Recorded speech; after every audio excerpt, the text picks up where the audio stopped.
And let me start with two announcements, and then I'll try and answer some of your questions. The first is that the department is going to begin eliminating chemical weapons at Tooele, the chemical agent disposal facility there in Utah, this Thursday. For those of you in the Washington area, we're going to be conducting a briefing here in the briefing studio on Thursday at 1:30. Dr. Ted Prosef, who is the Deputy Assistant Secretary of Defense for Chemical and Biological Matters, and Mr. Gilbert Decker, who is the Assistant Secretary of the Army for Research, Development, and Acquisition, will be on hand to brief you on the startup and to answer some of your questions. Members of the media who are interested in covering the event from Tooele itself should read the press advisory that we put out earlier today. It has a list of officials who are going to be available for briefing individuals out there on the whole evolution. And if anybody has lots of questions about what is planned for this whole evolution, see Brian Whitman in DDI. Secondly, I want to let you know about some upcoming events involving the Defense Information Systems Agency, DISA, which is going to be holding some briefings on its role in the Joint Warrior Interoperability demonstration, which runs until the 30th of August. JWID is an annual information technology demonstration, and playing the role of the national command authorities in this JWID scenario, DISA is going to hold two demonstrations of its activities for the press. One is on Friday at 10 o'clock in the morning at the agency's Virginia Square location. And the second one will be on Monday at 3 p.m. here in the Pentagon. And if you want to sign up for these events and get more information, you can call DISA's Public Affairs office at 607-6900. That's area code 703. And then we also have a very extensive press release went out on the 5th of August that you can get back in DDI. With that, I will be happy to take some of your questions. Any questions? No. Yeah. Jamie.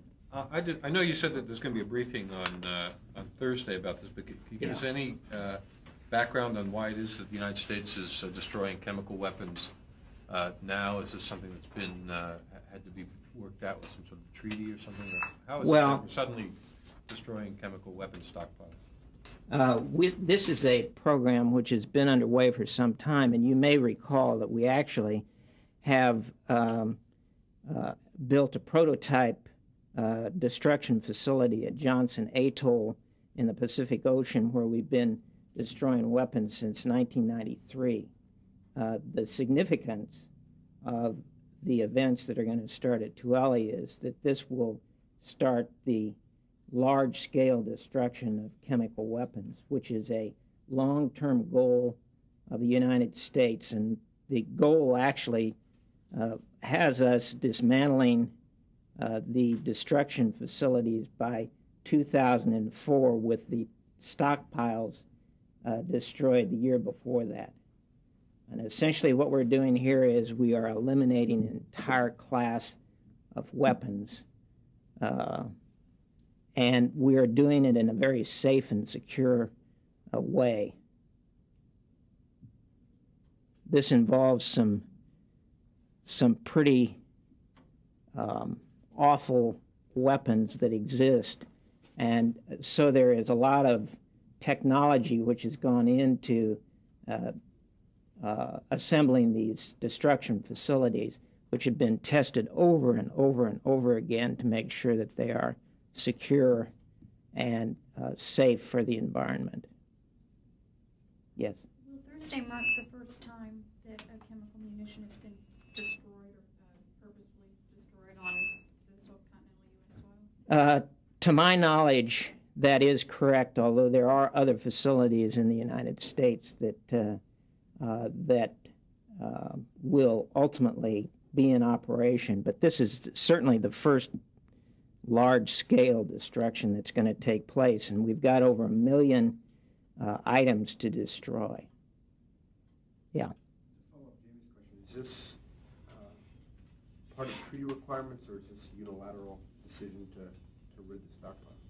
Let me get Brian to give you some information on that part of it. Yeah. Yeah. Oh, Have you got one more question. If these weapons are so awful, why do you say this is such a safe procedure? Well, the weapons themselves can be rather unpleasant weapons, but the procedure itself in destroying the weapons is one that has applied high technology to the destruction of the chemical agents in a way that maintains safety for the environment in the area around it. And as I say, we've been testing and destroying weapons out at Johnson Atoll since 1993 and have done so successfully. Yeah. I know in the past there's been some criticism that incineration of the weapons isn't in fact all that safe. Is it safe to say that the kinks have been ironed out? Yes. I know that there has been a lot of criticism, but what I can tell you is that that we have been using the technologies that have been developed over the years to destroy these weapons. We have done so successfully, and we expect to do so successfully in the future, too, as we bring this stockpile down to zero by 2003. Yeah. Do you know what type of weapon would be the first to be destroyed? I don't know both nerve and blister agents, which are commonly known as mustard agents, are going to be destroyed. Are there any problems with the Johnson Atoll destruction? Any injuries? Any leaks? As far as I know, there have been none. There have been, from time to time, some news reporting on fears of that, but to my knowledge, everything there has gone extremely well. Who certified that? Is it the Army that certifies that? I mean, if something goes wrong in Utah, who's responsible? Well, you mean who is totally responsible for that? I think what you need to do is to come on Thursday and you can ask the technicians all of these questions, because they will be here for the purpose of answering these kind of details. I can assure you that there is a monitoring system that has been set up that does watch out for all kinds of potential problems in this thing. And as I say, they've been operating this one on Johnson Atoll since 1993 very successfully. Yeah. This is a new subject? Yeah. Bill? Yes. Russia, and specifically Chechnya, there seems to be some doubt as to who's in command in Chechnya. The commanding general, Mr. Pulikovsky, is preparing to level Grozny, and Mr. Lebed had achieved some kind of a ceasefire. Apparently that will now be violated by the Russians, and there's a power struggle going on in the Kremlin over all of this. Can you shed any light on this at all? I can't really untangle that one for you today, Bill. I do know that the State Department had a little bit of information. As far as we know, the chain of command in Russia is intact, and but the details that you cite there in various news reports, I really can't untangle for you. Can you tell us anything at all about whether the Defense Department believes that Mr. Yeltsin is currently in command or too sick to rule? The department believes that President Yeltsin is in control in Russia. I think that we are certainly aware of medical problems, but beyond that, I don't really have any specifics. And finally, Mike, does this administration, through the Department of Defense, have an opinion about whether there should be a ceasefire or an offensive on the part of the Russians? We believe that the situation there needs to be settled peacefully and as quickly as possible. Okay, Mark? Status report on the outfitting of cockpit flight voice and flight data recorders and all these various planes that Dr. Perry ordered some months ago after the Ron Brown plane crash? I think what you're probably referring to is the tragic accident that occurred over the weekend, the C-130, which crashed on Wyoming Sleeping Indian Mountain, where 8 crew members and 1 FBI agent or Secret Service agent were killed. This was an aircraft that was providing some support to the president's recent trip to that area. There is a news report that this particular aircraft did not have a certain piece of equipment which had to do with a warning system, a ground proximity warning system. The Air Force timetable for the installation of those devices was to install the device on the newest aircraft first. And in fact, all of the aircraft which have been built since 1988 already have this device installed.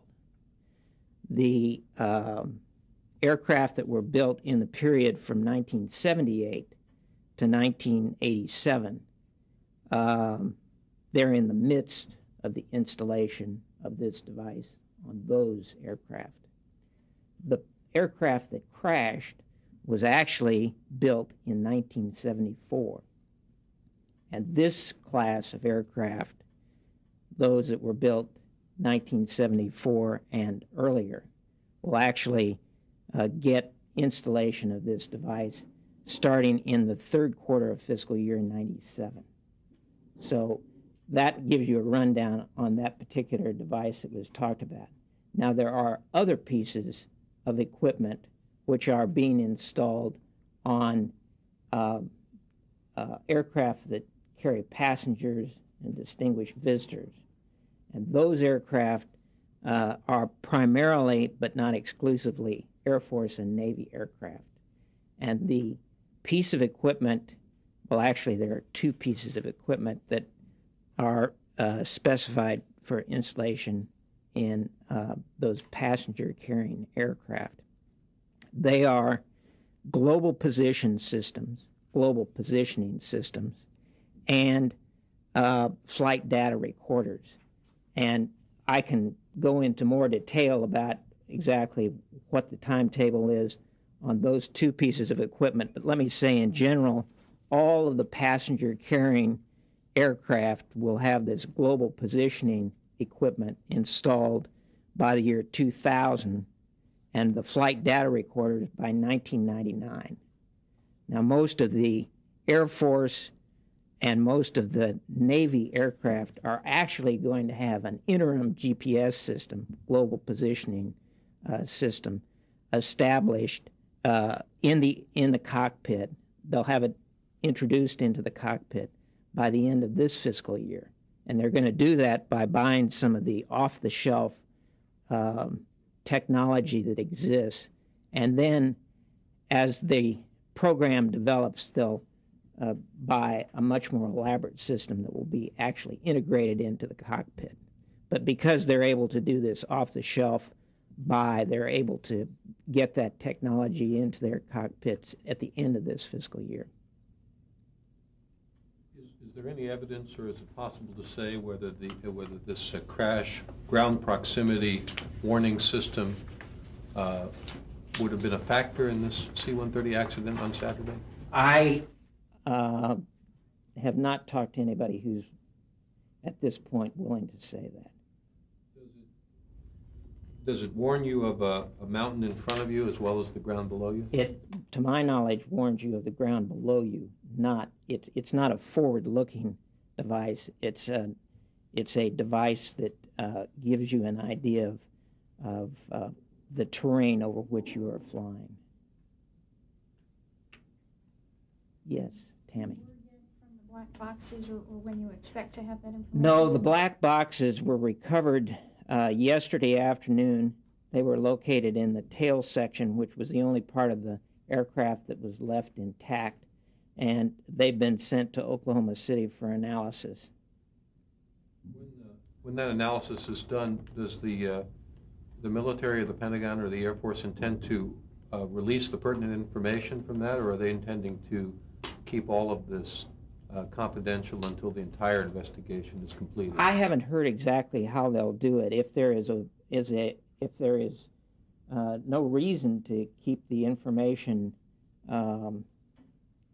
locked up for any period of time, I'm sure we'll put it out. If there's any way we can get it out, we'll put it out. But I have not heard any kind of forecast on A, when they'll finish it, and secondly, when we may be able to put out the information. I know a lot of times that as they do these accident investigations, rather than piecemeal the information, they try and put it together in some kind of a meaningful way, and frequently the information you get from a black box is not conclusive in nature, and so you have to really kind of wait and put that together with other evidence that's gathered at the crash site.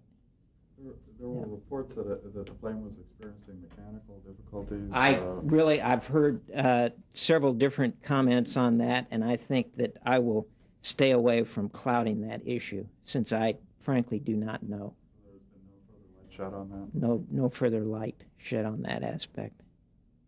Yeah. Anything else on this one? Okay. Another one? Haiti? Yeah. Can you tell us, there was reports yesterday from AP that there was some kind of an armed assault against the Central Police Station in Port-au-Prince, and reports today in the Times, much of the same. State Department denied it yesterday. Can you clarify as to what may have happened there on Monday night? Bill, I don't want to get into doing play-by-play for what's going on in the security situation in Haiti. The one thing I can tell you is that yesterday I think we put out a piece of paper that said there were a group of Marines going down there for one of our regular rotations. There's been a delay in the airlift that was going to get them down there, so they actually are going to start their readiness exercise, which is part of. They'll actually start that tomorrow. And as you know, we also have some units that are down there in an exercise called Fair Winds that has been going on for a long period of time. These are people who are engineers and medical people that do kind of humanitarian projects. So we still have a presence down there. Our presence is not related to the security of Haiti. It's related to these humanitarian exercises called Fair Winds and to the security of those exercises and, of course, the embassy and that sort of thing. I really can't. What happened Sunday night? No. I just don't have any specifics on what happened down there. Suzanne? Do the rules of operation for these Marines that are going down there include perhaps assisting in should some untoward event? Not when it comes to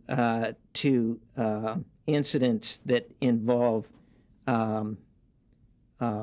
Haitian on Haitian. What these individuals go down there for is readiness and exercising their joint capabilities in providing security to, as I say, these Fair Winds exercises and also to the U.S. Embassy personnel that exist down there.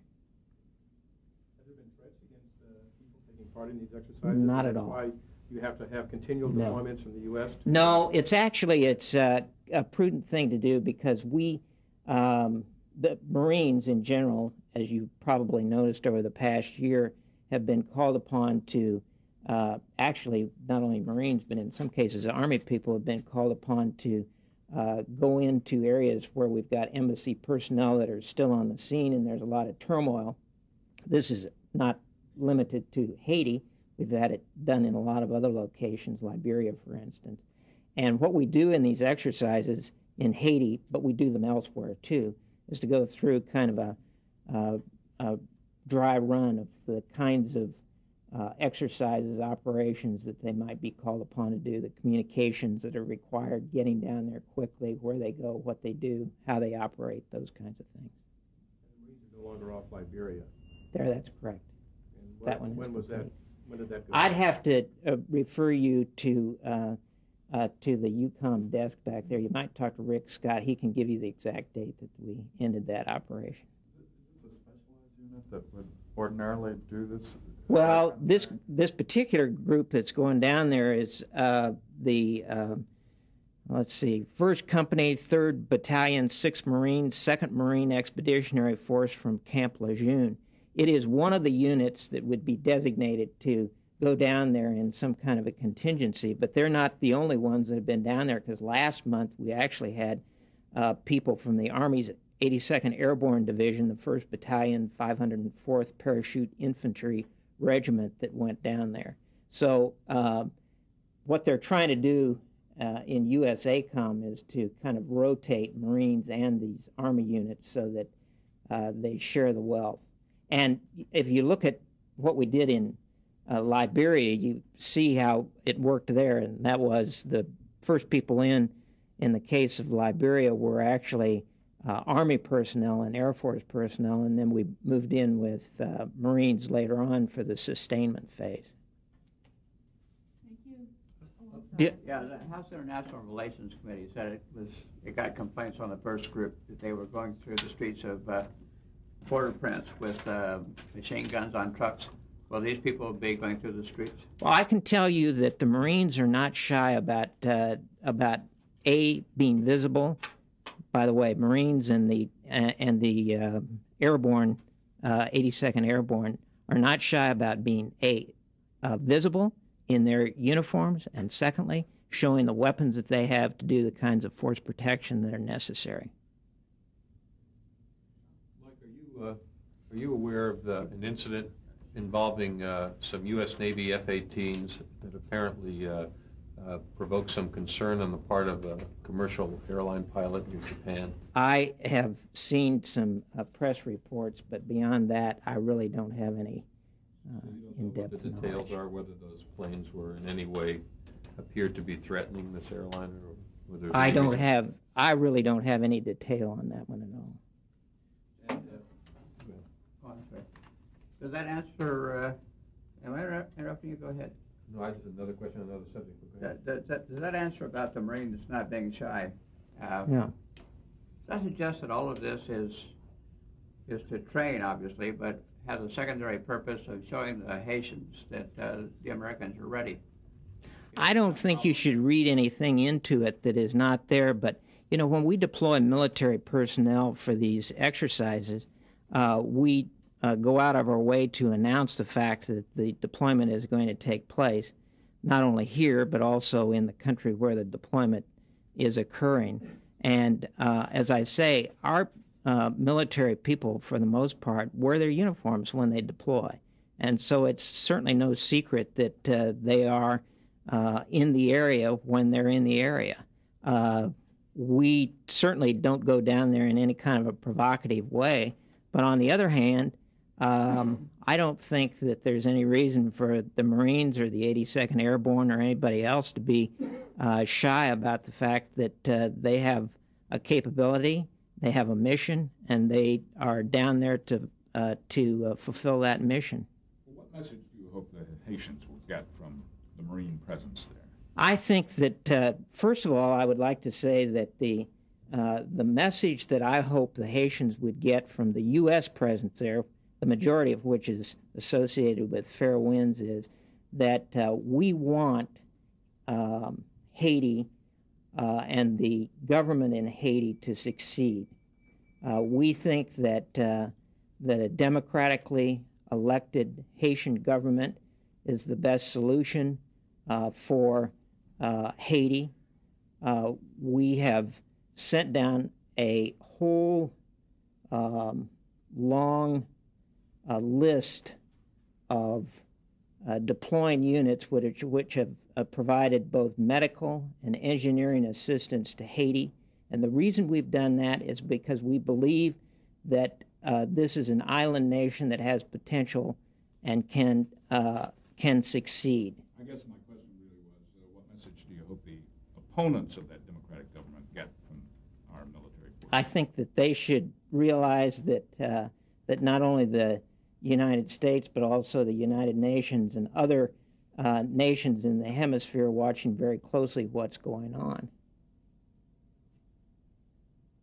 Another subject. Has the Pentagon been able to confirm yet any of the reports that say Saudi government authorities have taken the suspects in the bombing in Dhahran into custody and may in fact have received some confessions?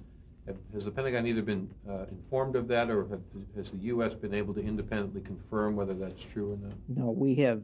There's been no change on that one, Jamie, and I also would like to refer you to the FBI for any further information on developments on that.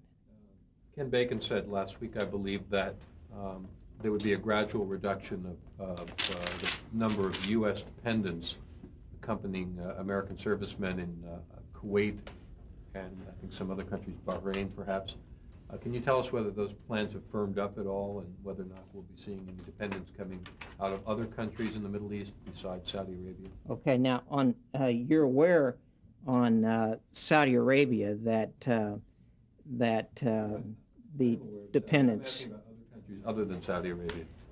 On the other countries, right now, Saudi Arabia is the only country where the family members have been affected, but the Central Command is reevaluating its policy on DoD family members in other countries in the region. There are in Kuwait, for instance, I think about 100 military personnel in country and about 33 families. What we're going to do on that situation in Kuwait and in other areas is to take a look at the situation, see if it needs to be adjusted somewhat, and then take appropriate action. But right now, Saudi Arabia is the only one where the families have actually departed the scene. And I might also report that there were 100 animals, including a 34-pound cat, which made the trip out of Saudi Arabia safely over the weekend. And I'm sure if anybody wants to go back and review the footage on that, the stations down in Charleston can provide you with lots of coverage. Sex or the name of the cat? I don't, but it appears to me that there must have been a lot of mice in the desert. In the other countries, is the reason also security, or is it more sensibility of the countries to having? Well, the CENTCOM assessment on what we ought to do there will take into account all of the factors, but certainly the security is high on the list there. Force protection, as you know, has been very, very prime goal in that whole region as we experience these tragic bombings. Thank you. You're welcome. Off mic.